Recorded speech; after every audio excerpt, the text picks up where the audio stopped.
In the month of April, the price of groceries grew 2.6%, according to the U.S. Labor Department. So if a family spent $1,000 on groceries in March, they would have needed an extra $26 for those same groceries in April. The 2.6% increase was the biggest jump from one month to the next since 1974. You can guess why this happened. It's another side effect, really a series of them, to the ongoing coronavirus pandemic. When restaurants shut down and businesses closed, more Americans started cooking at home, so demand for groceries went up. But then, many food producers and farmers had trouble quickly shifting their deliveries from those restaurants to grocery stores. It's a very complex process.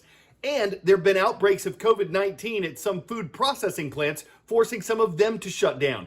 So there's this perfect storm of increased demand, jarring changes in delivery, and reduced supply. But on top of all that, some shoppers started panic buying, picking up lots of food that they didn't plan to eat right away. Remember, these guidelines were the political football. At first, when the CDC wanted to release something, the White House deemed they were too prescriptive. We now have the CDC releasing some guidelines for states that are going through these phased reopenings.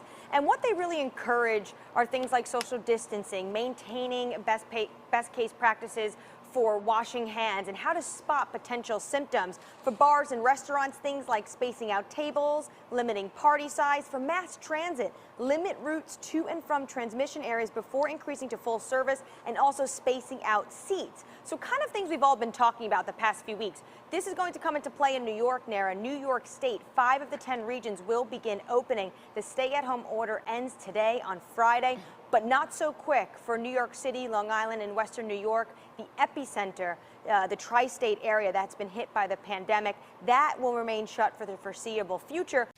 China's industrial output has returned to growth in April as the country emerges from lockdown restrictions. Industrial output grew by 3.9% on the same period last year, although retail sales were sharply down. Reports from Yemen say there's been a sharp rise in the number of people dying from coronavirus-like symptoms. And those are the headlines.